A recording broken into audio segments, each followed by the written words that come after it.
The plumbing industry is hotter than ever, and union membership can open doors to incredible opportunities. Let me tell you how you can join the union and start reaping the benefits today.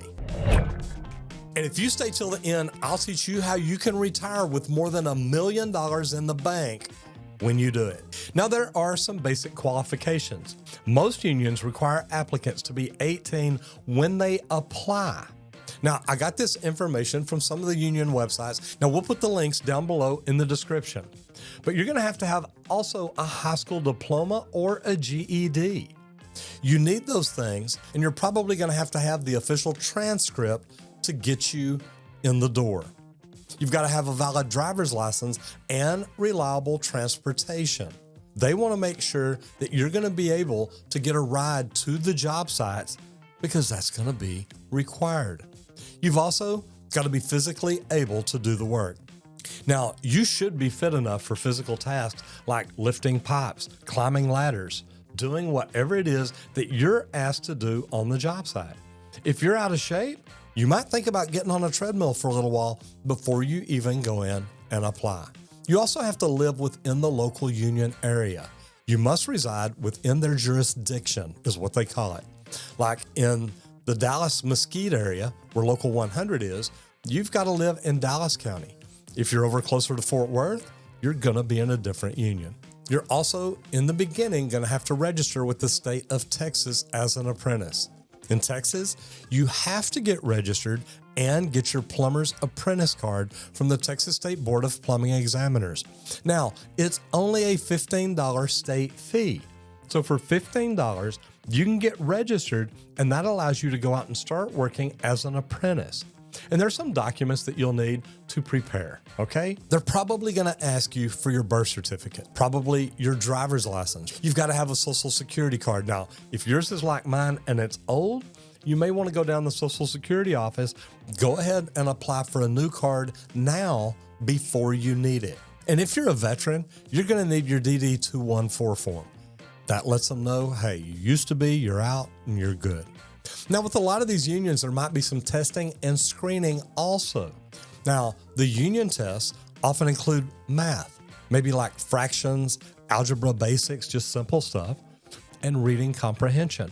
Remember, you're going to go through an apprentice training program. You're going to have to study. You're going to have to learn. You're going to have to do these things. There may also be a drug test, which should be no big deal because mandatory drug tests, that's part of the job. They want to make sure that they're getting good quality people in there, and that's just what it is. And then there's probably going to be an interview with an apprentice committee. You'll probably have 3 people representing the labor, then you'll have another 3 people representing the contractors. Come in, be honest, and ask them things like, how do I grow in here? How do I get better? Because you'll meet with union reps and, like I said, the contractors, and they assess your interest and your character. So think about that. They're not just looking for people to get in. They're looking for quality people. Are you really interested in being a tradesman? Do you sound like you're of good character? Can you talk about that?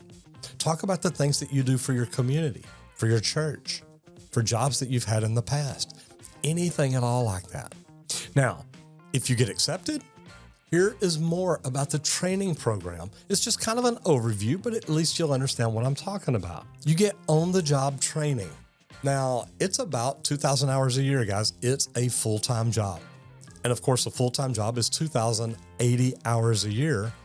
A lot of these unions are working overtime. Maybe some of them are a little slow. But you can figure around 2,000 hours per year with plenty of real hands-on work. Now, you're also going to get classroom instruction. Now, I think they've got it set up where it's just over 200 hours per year. Different unions do it different way. You may have night school. You may have 1 day a week. You may have 1 day a month. Different areas do it different.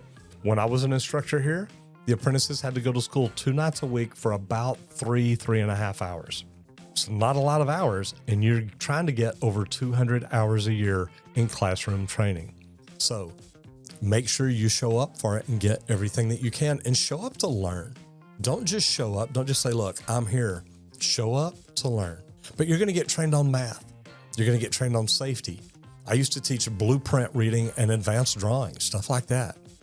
You're going to learn science. Then you're also going to learn, depending on if you're going to school as a pipe fitter, plumber, welder, whatever it is, you may learn welding. You may learn things like that. You're going to learn to solder. They're going to teach you a lot of things. The good thing is, remember, it's earn as you learn.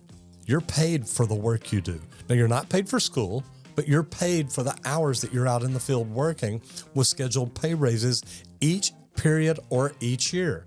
Now, when I was instructing, they got 2 raises a year at the beginning of each semester. Then we also got the cost of living raise every year. Okay, so, I told you to hang around till the end. I'm just going to tell you now because we're talking about money and raises. You're going to get about 3 raises a year. Each raise will be over $1. If you'll take just one of those raises each year and put up $1 an hour. So at the end of your 5-year training program, like I said, they're typically 4 to 5 years.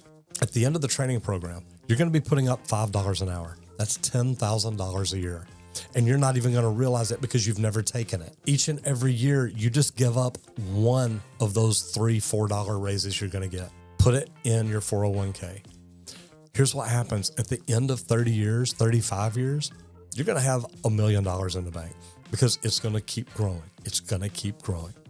And if you're ever in a position where you're like, you know what, I'm going to put just another dollar in there, plan your retirement now while you're young. You can have enough money to put up to make it where you really retire pretty easily. Now, we talked about this a little bit, but the length of the programs are normally 4 to 5 years. 4 to 5 years total before you qualify to be a journeyman plumber. Guys, when you qualify to be a journeyman, you're going to make even more money. Hopefully, you keep learning, you keep growing, you keep improving yourself. Now, maybe you're a foreman, maybe you're a superintendent, maybe like me, you moved up to be a director of operations. There's a lot of different things that you can do, but look at it, think about it, and figure out in the very beginning, what do you want to be? How do you want to do it? It's pretty straightforward. You need to be 18.